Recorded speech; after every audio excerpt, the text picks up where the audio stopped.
শিরোনাম: নীরব কবর, এক ধার্মিক মহিলার গোপন রহস্য। উদ্বোধনী দৃশ্য।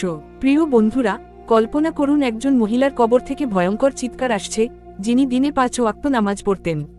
কিন্তু কেন? তার ছেলে সামির বলছে, প্রতিদিন ফজরের নামাজের পর যখন আমি মায়ের কবরের কাছে যাই, আমি দেখি ভেতরে আগুন জ্বলছে, আর সেখান থেকে কান্না আর হাসির শব্দ আসছে। আমি কিছুই বুঝতে পারি না। এটি এমন এক মহিলার গল্প, যার জীবন, মৃত্যু এবং পরিণতি বছরের পর বছর ধরে লুকানো ভয়াবহ সত্য প্রকাশ করেছিল। শেষ পর্যন্ত আমাদের সাথে থাকুন প্রতিটি রহস্য উন্মোচন করতে। আপনি এমন একটি কাহিনী দেখতে যাচ্ছেন যেখানে বিশ্বাসঘাতকতা এবং সত্যের পথে যাত্রা মিলিত হয়েছে। Dash dash dash. আমার নাম সামির। আমি এক শান্ত গ্রামে থাকি, চারপাশে সবুজ ক্ষেত আর সাধারণ ঘরবাড়ি। আমার মা লায়লা সবাইকে, শিশু, বয়স্ক, প্রতিবেশী, সম্মান ও ভালোবাসা পেতেন। তিনি তার দয়া, জ্ঞান এবং আল্লাহর প্রতি গভীর ভক্তির জন্য পরিচিত ছিলেন। লায়লা আমাদের গ্রামে একমাত্র শিক্ষিত মহিলা ছিলেন।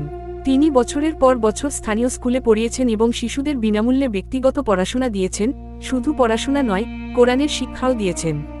তার নিবেদন এবং জ্ঞান তাকে প্রশংসার প্রতিমূর্তি বানিয়েছিল, আর তার সম্মান আমাদের পরিবারেও ছড়িয়ে পড়েছিল। Dash dash dash. বিবাহের আয়োজন। যখন আমার বিয়ের সময় এলো, আমি মায়ের কাছ থেকে এক চমক পেলাম। তিনি বললেন, আমি তোমার বিয়ের ব্যবস্থা করেছি। আমি অবাক হয়ে জিজ্ঞাসা করলাম, কার সাথে?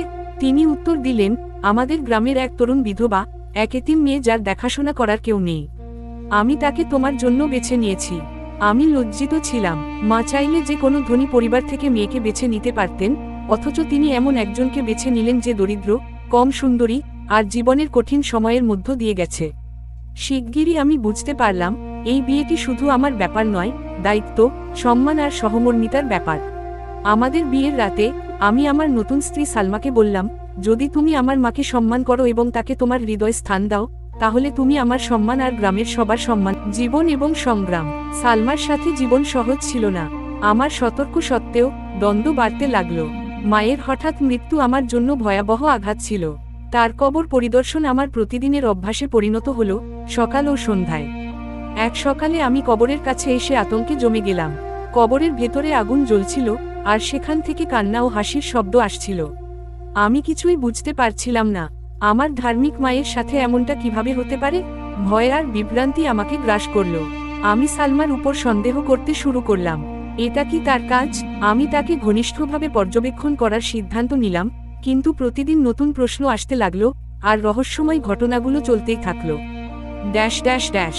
কবরের গোপন উন্মোচন। এক রাতে আমি সাহস সঞ্চয় করে কবরের কাছে গেলাম, হাতে ছোট্ট একটি প্রদীপ। মাটি ছিল শান্ত, আগুন নিভে গেছে, সবকিছু স্থির। আমি সাবধানে খনন শুরু করলাম, আর যা দেখলাম তা আমাকে বাকরুদ্ধ করে দিল।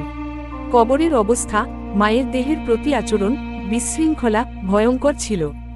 ভয়ে আমি অজ্ঞান হয়ে গেলাম। যখন জ্ঞান ফিরে পেলাম, বুঝলাম এটি আমার মায়ের শাস্তি নয়। কেউ ইচ্ছে করে তার বদনাম করার চেষ্টা করছে। মুখোমুখি এবং সত্য উদ্ঘাটন। পরদিন আমি গ্রামের ইমামের সাথে কথা বললাম। তিনি বললেন, এটি স্বাভাবিক নয়। হয়তো তোমার মা কাউকে কষ্ট দিয়েছেন, অথবা কেউ তার স্মৃতি নষ্ট করার চেষ্টা করছে। আমি জানতাম মা কখনো কাউকে কষ্ট দেননি। তবে কি আমার স্ত্রীর পরিবারের সম্পত্তি দখল আর মায়ের নাম কলঙ্কিত করার ষড়যন্ত্র করছে? সতর্ক পর্যবেক্ষণ আর নীরব তদন্তে আমি আবিষ্কার করলাম, সালমাই এই ঘটনার পেছনে। তার লোভই তাকে প্ররোচিত করেছে।